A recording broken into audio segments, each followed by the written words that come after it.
Então, qualquer coisa, se travar, alguma coisa, vocês me avisem no áudio, por favor. E daí eu não estou vendo ali o chat, tá? Tranquilo. Obrigada. Então, como o André já mencionou, eu acredito que eu conheço todos vocês, né, que estão presentes, mas para quem não me conhece, então o André falou um pouquinho sobre mim, sobre a minha atuação dentro da UDESC, e hoje eu também atuo na Diagvet, que é uma clínica diagnóstica, onde a gente tem a parte de diagnóstico tanto laboratorial quanto por imagem. Então, eu pensei nesse tema de conversa aqui com vocês, porque a gente vê muita dificuldade, às vezes, em uma amostra que feche com aquilo que o clínico ou o cirurgião está procurando.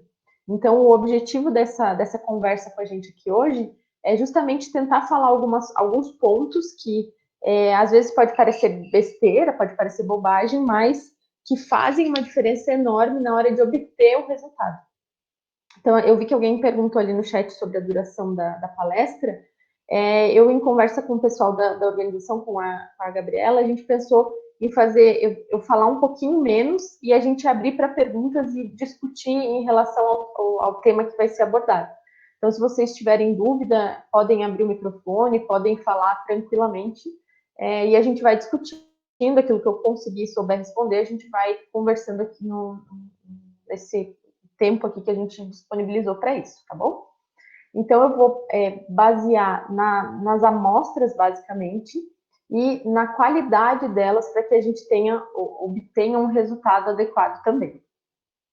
Então, primeiro, vamos partir lá do básico. De novo, para algumas pessoas vai ser bem tranquilo esse assunto, até porque é do cotidiano, mas é legal a gente falar de coisas que parecem bobeira, que parecem coisas pequenas, mas que talvez a gente não dê a devida atenção no dia a dia, e aí chega no final, o resultado não é aquilo que a gente esperava, não é a busca pela qual a gente estava fazendo, e aí às vezes a gente acha que é o exame que não é o mais adequado, ou que, não vou mais pedir esse exame porque nunca dá o resultado que eu acho, que eu espero naquele paciente.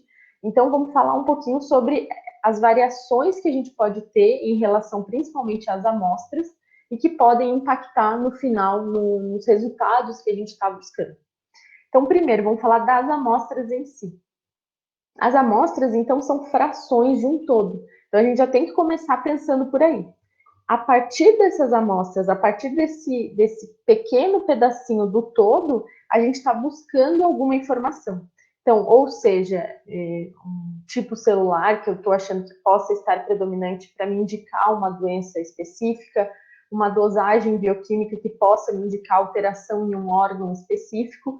Então, eu utilizo amostras que podem ser de sangue, de urina, líquidos cavitários, para buscar uma informação que me dê um norte para saber se eu estou no diagnóstico correto ou se eu tenho que descartar aquela possibilidade em busca de um novo diagnóstico.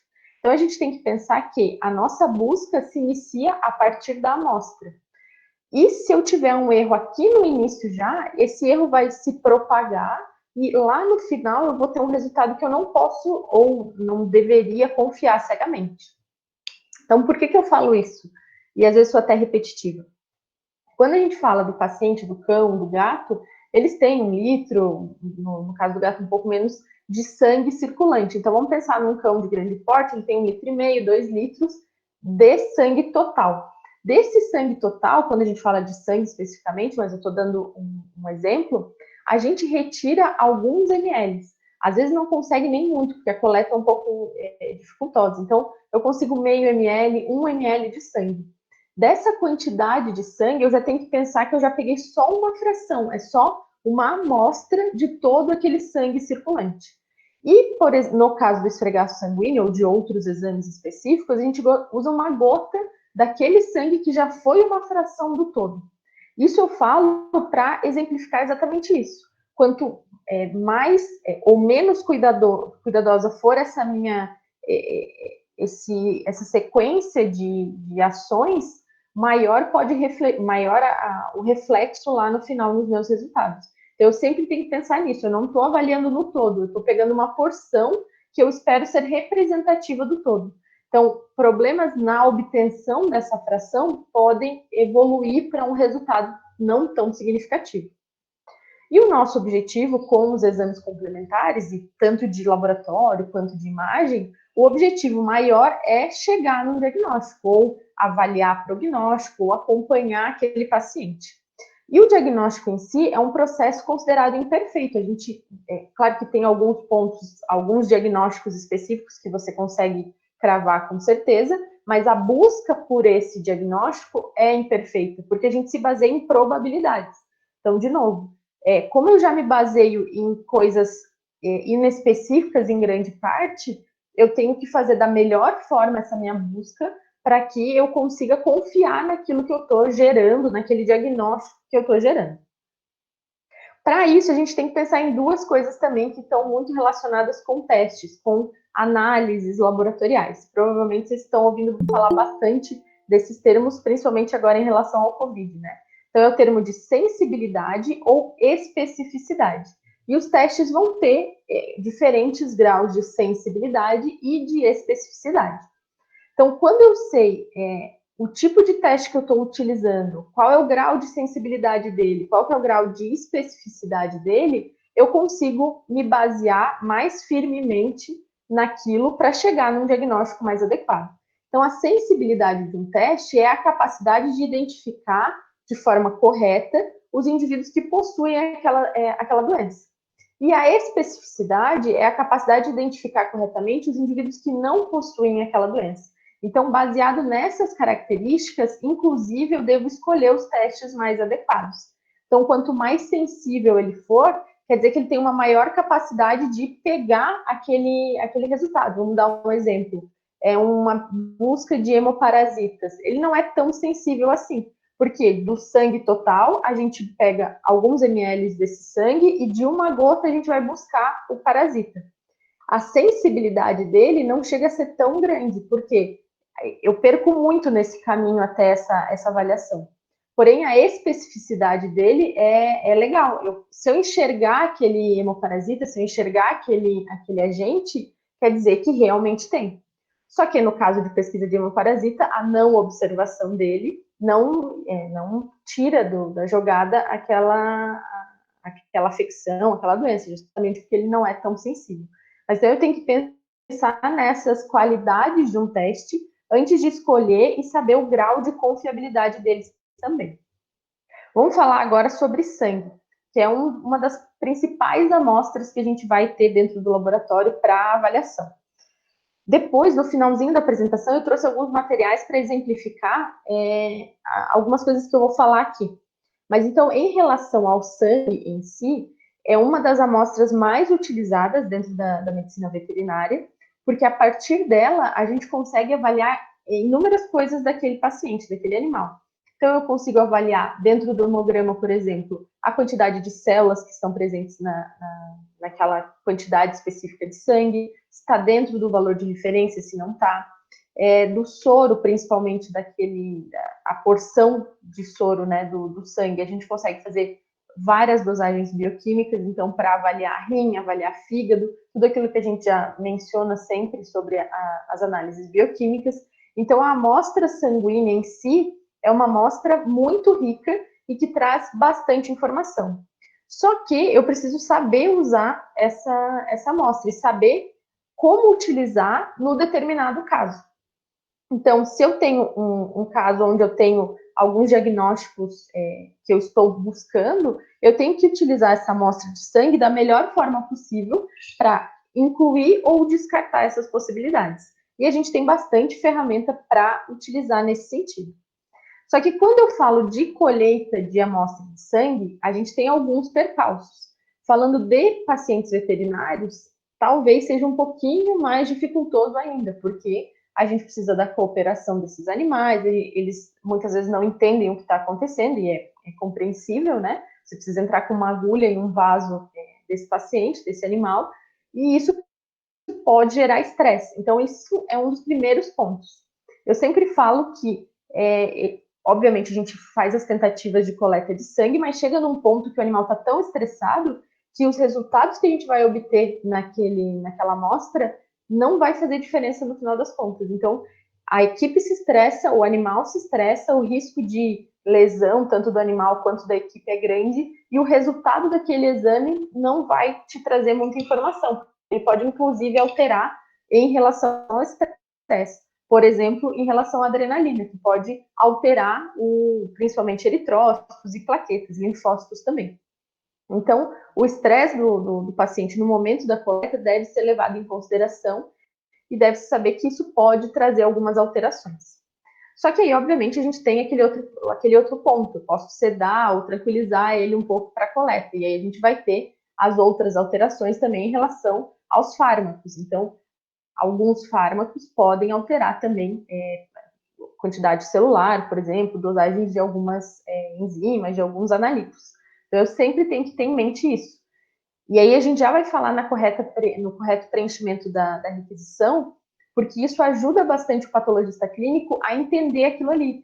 E ele pode, inclusive, te ajudar a interpretar. Se ele tem as informações adequadas daquele paciente, ele consegue, inclusive, te dizer, olha, esses linfócitos estão um pouquinho aumentados, mas você me disse aqui que ele se estressou na coleta, ou que tem alguma medicação específica, um fármaco que você utilizou, e a gente pode discutir e chegar numa conclusão para aquele exame. Outra coisa que é importante é em relação ao volume obtido. A gente sabe que na medicina veterinária é complicado, dependendo do paciente, um animal muito pequeno, isso pode complicar o volume a ser obtido. Então, a gente tem que ter em mente que, dependendo do volume, eu não consigo realizar todos os exames. Então, você tem que ter aquela noção de priorizar aqueles exames que vão ser mais importantes para aquele paciente específico e não pedir uma lista toda de exames que a gente não vai saber qual priorizar e não vai dar para fazer tudo aquilo. Então, tem que tomar esse cuidado também. Medicações, como a gente mencionou, então, outras medicações, então, tratamento com corticoide também pode alterar FA, por exemplo, pode alterar alguns outros analitos. O jejum é muito importante, principalmente quando vocês querem dosar colesterol e triglicérides. Nem sempre vai ser primordial ter jejum, e a gente vê isso na clínica, né? Muitas das vezes o paciente vem para a clínica em busca de um atendimento, de uma consulta, e já faz a coleta, então o tutor nem teve essa ideia de deixar em jejum.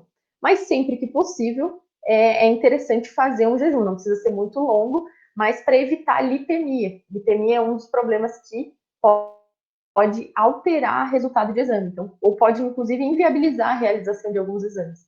Então, o ideal é, se possível, fazer o jejum. Ou, naquele paciente que a gente tentou fazer a análise e não foi possível, naquela coleta não vai ser possível, sugerir jejum para fazer uma nova coleta. Outra coisa que parece bobo, mas que também pode atrapalhar, é o garrote prolongado.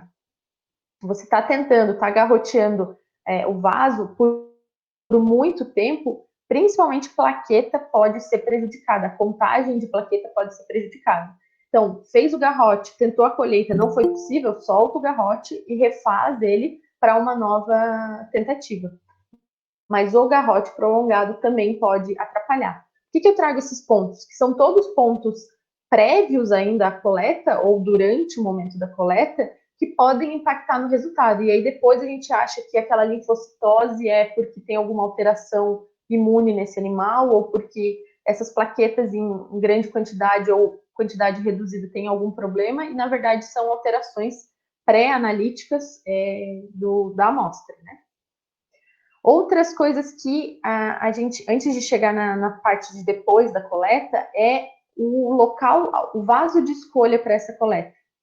Quem é do laboratório, quem é patologista clínico, eu sei que eu vi a Maiara aí, o Denilson aí, eles vão concordar comigo, que a gente sempre vai querer que seja na jugular, né? Então, a jugular é o vaso de escolha para nós, principalmente, que estamos no laboratório, vai ser o melhor vaso. Eu sei que nem sempre na clínica é possível, mas tentem 99% das vezes escolher ali, porque a amostra vai ser de muito melhor qualidade, ela vem muito mais rapidamente e a gente tem muito menos problema com fibrina, com formação de coágulos nessa amostra. Então, a utilização do vaso a escolha desse vaso é muito importante. Depois de colhida, então, essa amostra, eu tenho que pensar no tempo após essa colheita. Então, eu não vou colher uma amostra às 7 horas da noite se eu sei que aquele laboratório não aceita nesse horário, para deixar para na outra tarde mandar. eu tenho que tomar esse cuidado. Claro que tem alguns casos que não é possível, que realmente o trânsito e a chegada até o laboratório é um pouco mais dificultado.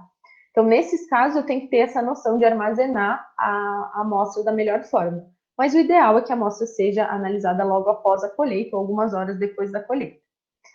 Se não, esse armazenamento deve seguir alguns critérios. Depois a gente vai falar, quando chegar na parte de hemograma e análise bioquímica, como armazenar essas amostras. Mas antes de a gente chegar naquele armazenamento, um dos pontos principais, que pode parecer bobagem, mas que inviabilizam uma análise, que é a identificação dessas amostras. Se elas não forem identificadas da forma correta, não tem como a gente saber nem a pessoa que colheu vai saber se o tubo com mais sangue é da Lilica e o tubo com menos sangue é da Belinha. A chance de erro é muito grande. Então, terminou de colher, faz a identificação correta dessa amostra. E sem esquecer homogeneização nos tubos que tiverem anticoagulante. Então, sempre homogeneizar no mínimo 30 segundos, e essa homogeneização deve ser por inversão, para que todo o sangue entre em contato com toda a parede do tubo. Então, é importante essa homogeneização também. Vamos falar do hemograma específico. Então, a gente sabe que o hemograma, para a realização do hemograma, a gente utiliza um tubo com anticoagulante, porque eu preciso que as células fiquem fluídas dentro daquele sangue, para que a gente possa fazer a contagem celular. Então, eu vou utilizar um tubo com anticoagulante. E eu devo respeitar a quantidade de anticoagulante que o tubo indica. Lá no final eu vou mostrar alguns tubos para vocês, para a gente falar um pouquinho sobre essa correta proporção. Porque essa proporção incorreta entre anticoagulante e quantidade de sangue pode impactar principalmente nos índices eritrocitários, então VGM, CHGM, e isso pode atrapalhar a minha interpretação de uma anemia, por exemplo. Eu posso ter células que se crenam por causa dessa quantidade de anticoagulante, ou eu posso ainda ter células que ficam muito maiores, e isso altera o VGM e pode atrapalhar a minha avaliação. Além disso, o hematócrito pode ser impactado por essa falha na proporção. Eu posso ter hemólise, por exemplo, da amostra, e rompendo os eritrócitos, isso vai impactar no meu hematócrito. Então, a contagem celular e a avaliação celular depende de uma amostra de qualidade. Senão, cada errinho que a gente for colocando nessa amostra vai chegar no final, a gente tem um resultado não confiável. Outro ponto que é importante citar aqui, sobre o esfregaço sanguíneo. Para que a gente consiga ter um esfregaço de qualidade, a amostra não deve ser muito velha, então ela tem que ser rapidamente avaliada.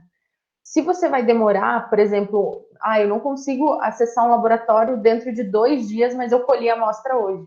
O que pode ser feito é a realização, a confecção do esfregaço sanguíneo, sem precisar corar, só deixa ele dentro de um frasquinho com o esfregaço realizado na lâmina, e quando chegar no laboratório é feita a coloração. Isso já pode melhorar a viabilidade dessas células. E em relação à contagem dessas células também, os equipamentos automáticos hoje de contagem de célula facilitam bastante a vida, mas se não puder ser avaliado dentro das primeiras horas, manter essa amostra em temperatura de geladeira. Importante aqui, nunca congelar a amostra quando você quer avaliar a célula, porque vai romper essas células, vai destruir as minhas células e eu não vou conseguir avaliar. Então, o armazenamento sempre em temperatura de geladeira, o que também não pode ser uma temperatura muito baixa, não pode chegar ao congelamento, mas não pode ser uma temperatura muito quente. Aqui em Lages a gente não tem tanto esse problema, porque a temperatura fica quase sempre amena, né? Mas no verão tem que sempre tomar cuidado para não exceder muito essa temperatura. Outra coisa que pode ser bastante impactada é plaqueta. Então, isso normalmente está ligado com o momento da coleta e a correta homogeneização da amostra. Se eu não tenho esses 2 pontos bem adequados, vai formar fibrina e isso vai impactar diretamente na contagem de plaqueta e indiretamente na avaliação de hematócrito e de leucócitos no total. Então, sempre pensar que a amostra com fibrina não é chatice do povo do laboratório, vai impactar no resultado da sua análise. Em relação às dosagens bioquímicas, o armazenamento dessa amostra já pode ser um pouquinho, não que não deva ser cuidadoso, mas não é tanto que nem do hemograma, porque aqui eu vou querer só a porção líquida. Então, se eu tiver como separar esse soro, se eu tiver a possibilidade, e alguns tubos como esse que tem ativador, separador do coágulo, eles já separam bem tranquilo assim, essa amostra, né? Óbvio que a centrifugação vai ser necessária para mandar as células para baixo e o líquido para cima. Esse soro, essa porção líquida que vai ser obtida, ela pode ser armazenada em temperatura de geladeira e ultrapassando 48 horas, ela deve ser congelada. Não devendo ser descongelada e recongelada muitas vezes, porque isso pode impactar principalmente nas dosagens de enzimas. Enzimas hepáticas são bem frágeis a esse descongelamento de amostra. Então, o ideal é não ficar congelando e descongelando. Outro ponto aqui que é importante, a quantidade de soro obtida. Às vezes é colhido 1 ml de sangue e pede 10, 12 dosagens bioquímicas. Não, às vezes não é possível fazer com aquela quantidade de soro. Outra coisa, às vezes o paciente está desidratado, então a quantidade de soro que vai ser obtida daquela amostra é menor. Então, eu sempre tenho que pensar, se eu quero uma grande quantidade de analitos, eu preciso colher uma quantidade de amostra de sangue condizente. O armazenamento, então, como a gente mencionou, refrigeração e congelamento só da porção líquida, quando necessário. Outro ponto importante, eu tenho que ter em mente quais analitos eu quero avaliar, quais dosagens eu quero fazer, para eu ter noção de qual é a amostra que eu vou colher, a quantidade, inclusive os tubos que eu vou utilizar. E nesse momento, principalmente, não que o hemograma não tenha alteração, eu tenho que pensar em excluir lipemia e hemólise, principalmente. Icterícia não tem muito como a gente controlar, né? O paciente vai ter icterícia, não tem muito como a gente controlar, mas lipemia e hemólise, na coleta, no armazenamento, eu já consigo controlar bastante isso. Então, o jejum, no caso da lipemia, e hemólise eu devo cuidar bastante no momento da colheita de sangue. O garrote prolongado pode ajudar a fazer essa hemólise também. Na hora de homogeneizar, como diz a professora Mary, não é milkshake, eu não vou chacoalhar aquela amostra. Cuidado para não derrubar a amostra, para não expor a temperaturas muito quentes ou muito frias, porque isso vai gerar hemólise, e tanto lipemia quanto hemólise vão atrapalhar as dosagens bioquímicas também. Outra coisa, então, as enzimas a gente já mencionou que esse congelamento em excesso é ruim, congelar e descongelar, né, para dosagem de enzima. E, em específico, a glicose é uma coisa que a gente tem que tomar cuidado também. Mais ou menos, cerca de 10% da glicose é consumida por hora do sangue dentro do tubo. Então, a gente tem tubos específicos também, quando você vai demorar mais para a separação desse soro, para que essa glicose não seja consumida em excesso. Depois, no final, eu mostro alguns materiais para vocês. Eu trouxe esses duas informações a título de curiosidade para falar basicamente dos erros pré-analíticos. Esse é um trabalho antigo, mas ele compara a frequência de erros do ano de 97 com a de 2007, mas ainda assim para nós hoje é antigo. Mas só para mostrar que alguns dos erros continuam bem em alta, eles continuam bem POCs ainda no nosso meio. Então, aqui ele demonstra coleta de amostra inadequada, que foi bem reduzida, então já tem uma noção maior de quanto eu quero de análise, quanto de amostra eu preciso. A interpretação incorreta da solicitação médica, então por isso que a requisição deve ser muito bem preenchida.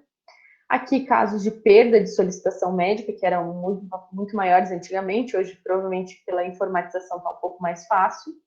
Erro na identificação do paciente, olha como aumentou no ano de 2007 a porcentagem de erro da identificação. Então, eu bato nessa tecla de novo, parece bobo, mas o erro da identificação e a falha no preenchimento da requisição colocam em xeque todo o restante da análise.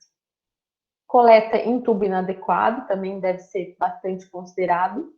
Amostra colhida em membro com rota de infusão endovenosa, essa aqui caiu vertiginosamente, que eu acho que está bem entendido, né, que isso pode diluir a amostra, pode atrapalhar a minha análise. Tubo vazio, nesse caso aqui, eu particularmente nunca peguei, né, um tubo vazio que a pessoa manda, mas em 2007, 6,9% da frequência foi disso. A ausência de entrada da solicitação no sistema de informática, aqui onde tem asterisco é que não foi analisado nesse ano, só aqui. Mas o que eu chamo a atenção é para a incorreta proporção entre sangue e anticoagulante, que é isso que a gente menciona. A utilização do tubo incorreto para aquele volume de sangue que eu quero é uma das maiores, dos erros mais frequentes e que vão impactar em índice, em hematócrito, em outras análises lá no meu hemograma principalmente. Ele ainda traz amostras sem refrigeração e perda dos tubos, né? Mas o principal que eu quero chamar a atenção aqui para essa incorreta proporção. Outro ponto que eu também falo bastante, esse aqui é um outro trabalho também meio antigo, de 2014, eles avaliaram um pouco mais de 4.500 requisições, uma maior parte de hemograma e algumas de bioquímico, e a porcentagem maior foi de requisições incorretas ou incompletas, principalmente no bioquímico, porque não foi assinalado o que deveria ser feito, e aqui eu coloco como um todo histórico, a suspeita que você tem. Tem muita gente que pensa, se eu colocar suspeita, ele vai dizer que é isso, ele vai procurar só isso. E não é, isso é para ajudar o patologista clínico a entender aquele exame que ele está realizando e poder ajudar muito mais você na interpretação do exame. Quando a gente tem mais ferramentas para entender o que está acontecendo, porque a gente não vê o paciente. Vocês atendem o paciente, a gente analisa a amostra. Então, a gente não tem aquele contato para saber, ele está apresentando isso, o tutor falou aquilo. Então, quanto melhor for o preenchimento da requisição, melhor é a ajuda que a gente pode dar e a melhor interpretação daquele exame. E, além disso, quantidade inadequada de amostra, que também impacta bastante na realização. Principalmente aqui, ele reflete mais no hemograma, essa falta maior de amostra, mas na bioquímica a gente enfrenta bastante esse problema. Ok, gente, eu estou me delongando um pouquinho mais do que eu queria falar só meia hora, mas eu já estou quase finalizando aqui, e depois a gente abre para conversar em relação às dúvidas, e eu quero mostrar algumas coisas para vocês. Falar rapidamente, então, sobre algumas outras amostras, como urina. Eu tenho que saber o método que eu estou utilizando e o exame que eu quero. Então, por exemplo, se eu quero uma cultura dessa urina, a micção natural não vai me trazer o resultado adequado, porque eu vou ter contaminação de todo o restante do trato desse animal na minha amostra de urina. Então, a cistocentese é a mais adequada para quando eu busco uma cultura. A micção natural pode ser utilizada quando eu vou fazer a urinálise, para avaliar a presença de célula, de agente, de cilindro e tal.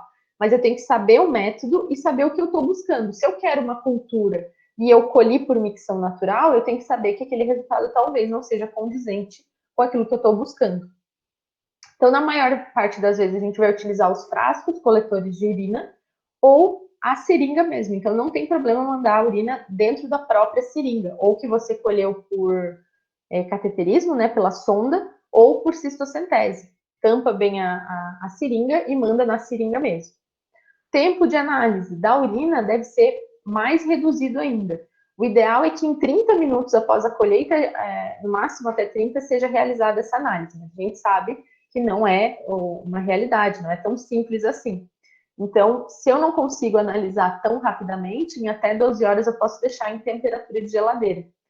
Mas eu sei que na geladeira eu vou ter algumas alterações. Eu posso ter uma maior precipitação de cristais, eu posso ter alteração de pH, mas em não podendo fazer essa análise rapidamente, essa é uma saída, esse armazenamento, essa refrigeração. Lembrando que não devo congelar se eu quiser fazer uma urinálise completa, né? Com busca de células, de cilindros, de cristais. Se eu congelar, eu vou acabar destruindo essas estruturas. Então, no caso da urina, a gente pode falar um pouquinho mais, caso vocês tenham mais dúvidas. Líquidos, outra coisa também. O método, a mesma coisa, na maioria das vezes é função do local, né, para a obtenção desse material. E o armazenamento, o acondicionamento dessas amostras é uma coisa que a gente vê com mais erro na rotina. O povo manda direto na seringa. Qual que é o risco de mandar direto na seringa? Se tiver coagulação positiva daquela amostra, eu perco a análise celular, eu posso prejudicar a minha análise celular.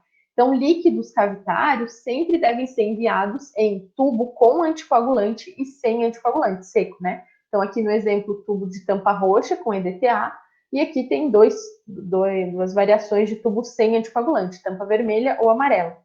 mandar nos 2 tubos, então, para que eu tenha uma correta análise desse material.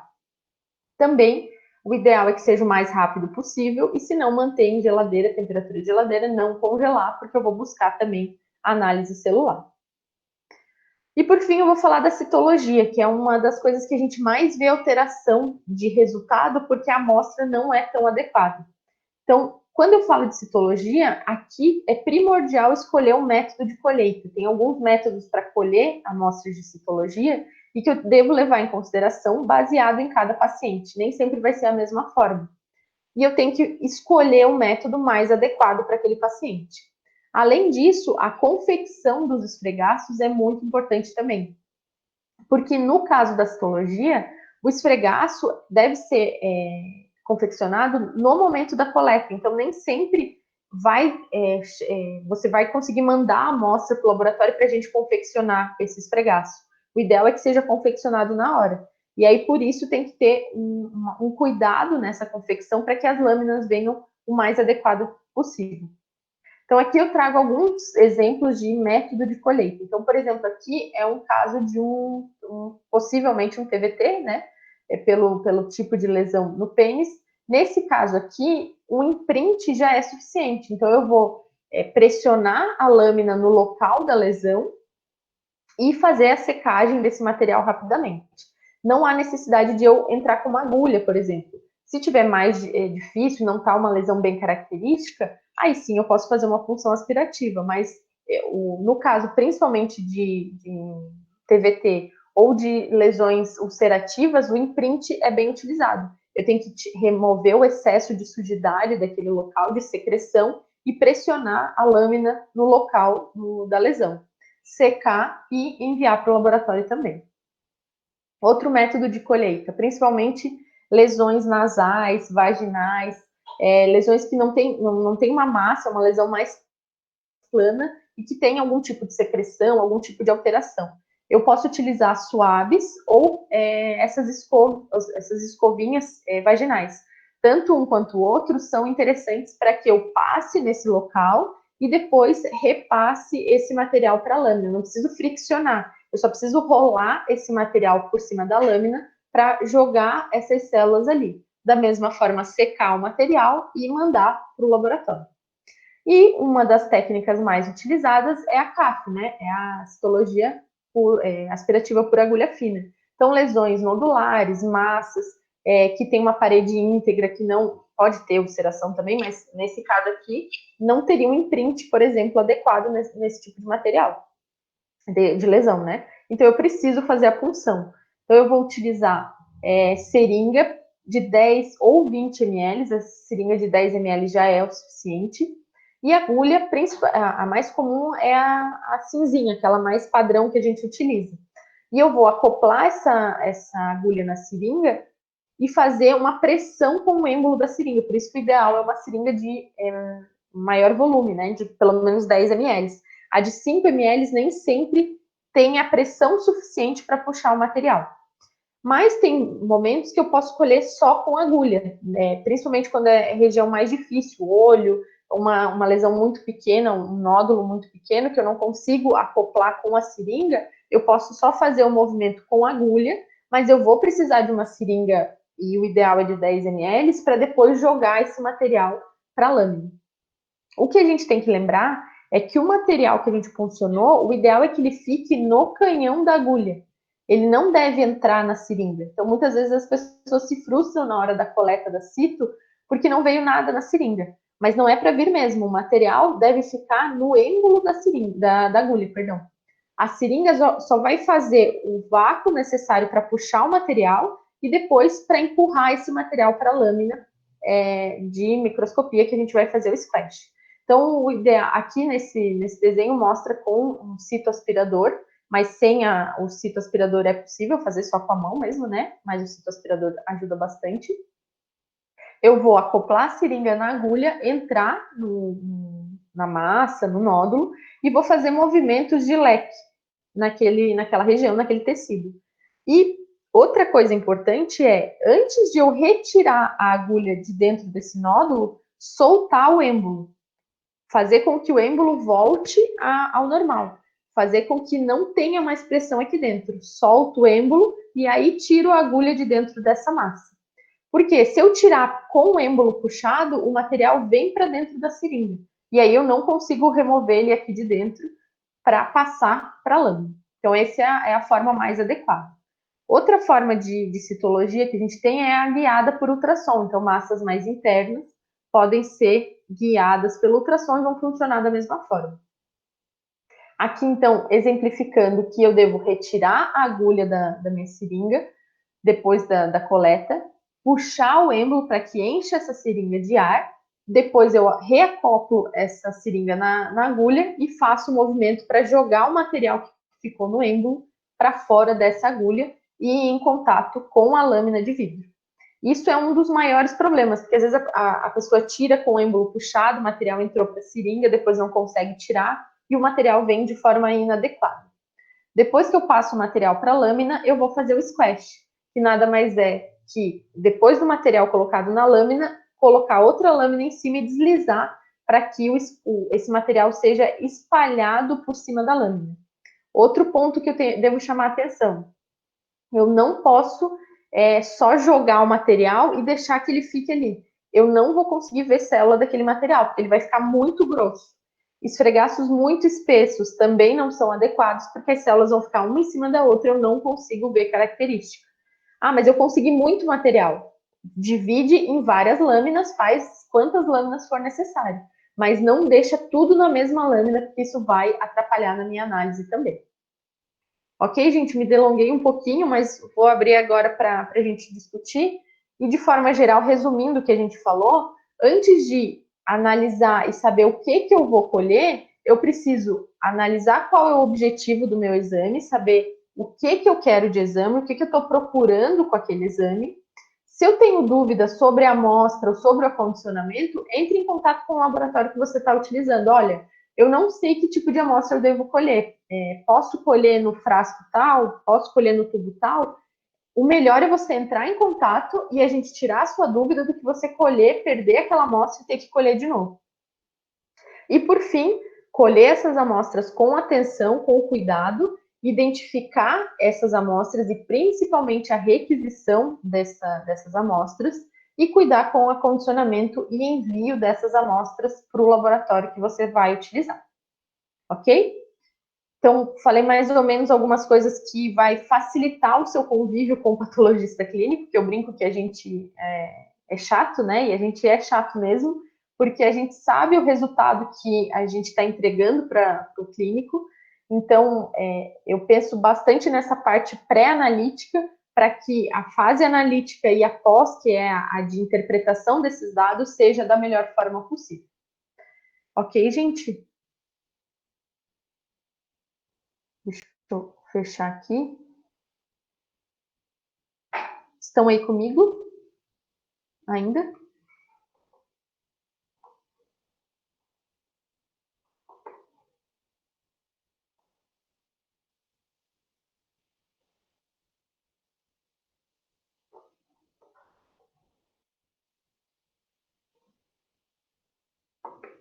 E aí, não tô vendo. Ah, agora apareceu no chat. Eu não tô conseguindo. Eu não sei o que aconteceu, mas nas outras apresentações eu me via também. Que eu queria mostrar uns negócios para vocês, mas eu não tô conseguindo me ver para ver se tá focando certo no.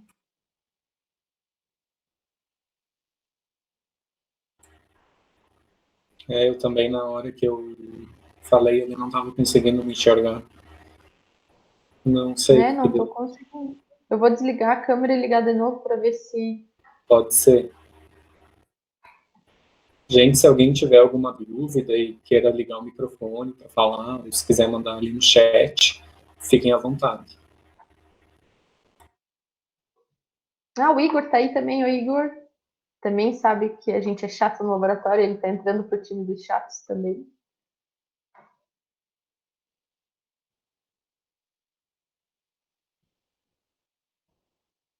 Oi, Mayara.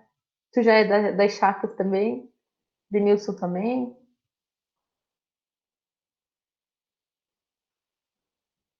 E aí, vocês têm alguma dúvida? Ninguém, pessoal? Nenhuma dúvida?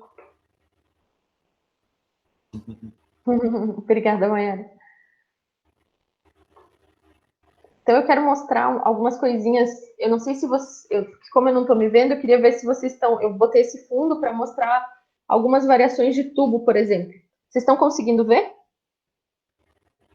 Os tubos que eu estou mostrando aqui?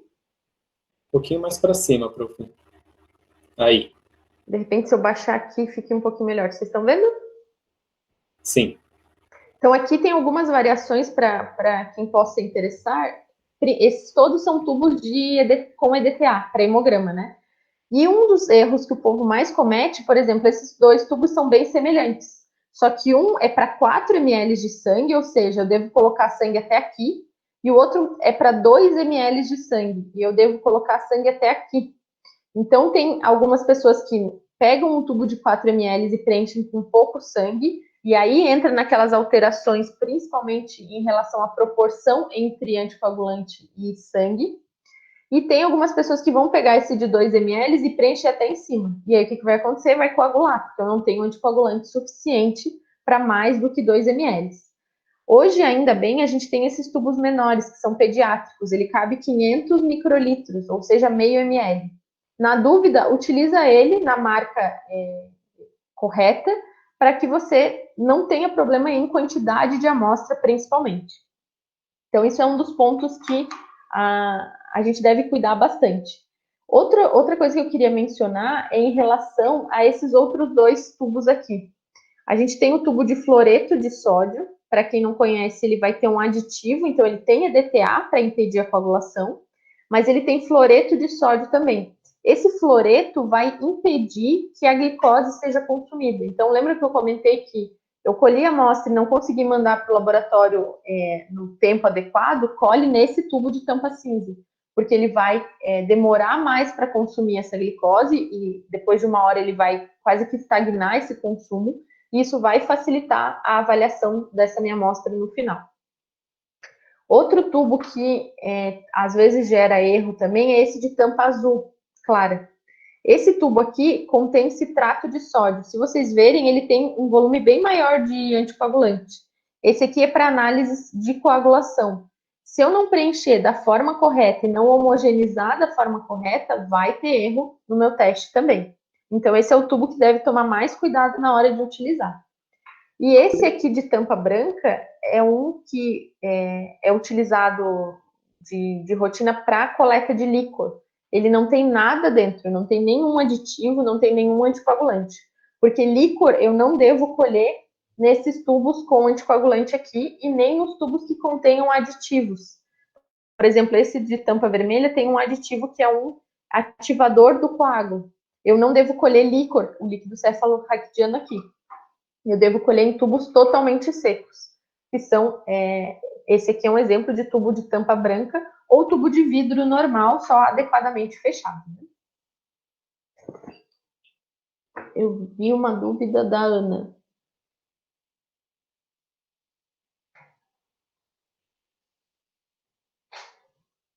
Sobre histopatológico, né? Ela está perguntando se manda o órgão inteiro ou pedaços daquele órgão, né? Para o histopatológico, eu não sou patologista, então não vou saber te responder da melhor forma, mas o que eu sei em relação ao histopatológico é que peças muito grandes podem inviabilizar a ação do formol para manutenção e armazenamento daquela amostra. Então, o ideal é que sejam fragmentos menores do órgão do que o órgão inteiro, porque eu posso perder a avaliação desse órgão, porque o formol pode não penetrar de forma adequada nessa peça inteira. Então, o ideal é, depois da colheita, fragmentos desse órgão dentro do formol, e atentar também para a quantidade entre formol e o órgão e as peças que você acondicionou ali dentro. Ok? Prof, eu tenho uma dúvida ali que tu falou sobre a quantidade de amostra para, às vezes é incompatível para a quantidade de análises, né? Uhum. Teria mais ou menos, sei lá, um macete, uma média, assim, ó, tipo, tanto de amostra dá para fazer tantas análises? Não tem muito como a gente falar numa quantidade X de amostra, porque vai depender muito da condição do animal. Então, se ele estiver desidratado, como eu mencionei antes, a gente não vai conseguir obter muito soro. Então, vai dificultar nessa análise. Mas, normalmente, isso vai variar também se a gente está trabalhando com um analisador automático, que utiliza menores quantidades de amostra, ou um analisador manual, que utiliza quantidades um pouquinho maiores. Mas, no geral, para um perfil básico, pelo menos 2 ml para você ter segurança que vai ter uma quantidade adequada para essas análises. Menos do que isso, a gente vai ter que quebrar aquela requisição ou elencar às vezes a gente elenca quais análises são mais importantes. Então, eu prefiro ureia, eu prefiro albumina, eu prefiro create, daí a gente faz nessa ordem para evitar que não sejam feitos os principais para aquele paciente. Mas como tem relação muito com a condição do animal, esse macete não vai ser muito adequado, sabe, André? Entendi. Obrigado. Nada, que isso. Verdade, Mayara. Em relação às bilirrubinas, eu tenho que tomar cuidado. Quando eu analiso bilirrubina especificamente, eu preciso tomar cuidado com a luz, porque a luz degrada esse material. Então, principalmente se você colher um material e vai demorar para essa análise, eu preciso proteger da luz. Então, coloca um papel, meu Deus, esqueci. Aquele que a gente usa na alumínio. Obrigada, Mayara. Recobre ele com papel alumínio. Tem gente que passa esparadrapo, é meio ruim porque gruda tudo no tubo, né? Mas cobre com papel alumínio, que é bem tranquilo, já fica protegido da luz e não tem a degradação desse analítico. Então, a bilirrubina principalmente, e para a urina isso serve também. Se eu tenho suspeita que tenha bilirrubinúria, se eu deixar a urina sem tampar, pode degradar em excesso, e aí a gente vai fazer a análise e não tem aquela substância ali dentro. E na verdade não é porque não tem, é porque ela foi consumida, né? Ela foi degradada por causa da luz. Então, sempre proteger da luz. Líquidos também, tudo que a gente for buscar a bilirrubina, eu devo tomar esse cuidado de proteger a amostra da luz. Obrigada, Mayara. Outra coisa que eu vejo bastante aqui, eu não sei se tem profissionais formados já aqui, porque a gente acaba vendo bastante, e é natural, né? Fez a faculdade há algum tempo, não lembra das formas de colher, de como fazer mandar a amostra da melhor forma, né?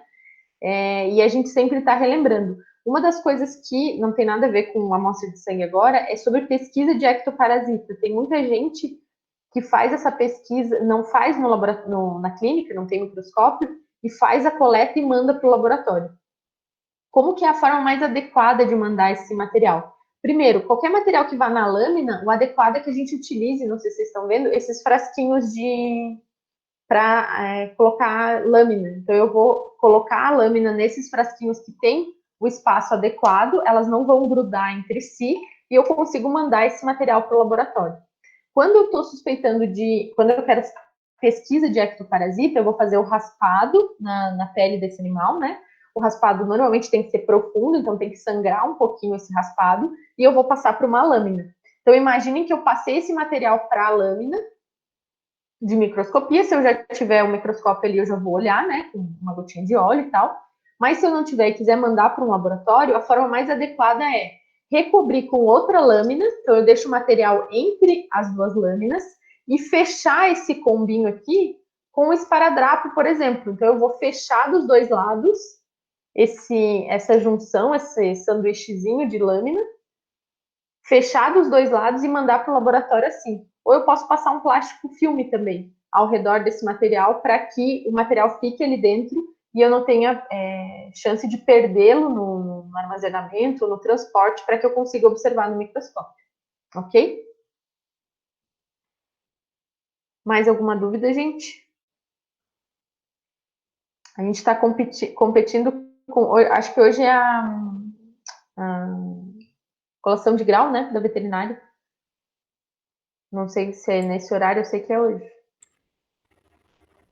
Sim, o TH era da Gabi. Hoje. É hoje da Gabi? É verdade. Uhum. A gente está competindo com eles. É verdade. Acabou já, Maia? Já estão formados, então. E aí, pessoal, mais alguma coisa? Mais alguma dúvida? Vocês estão aí mesmo? Tranquilo, gente. O pessoal ali, a Maria mandou no chat o link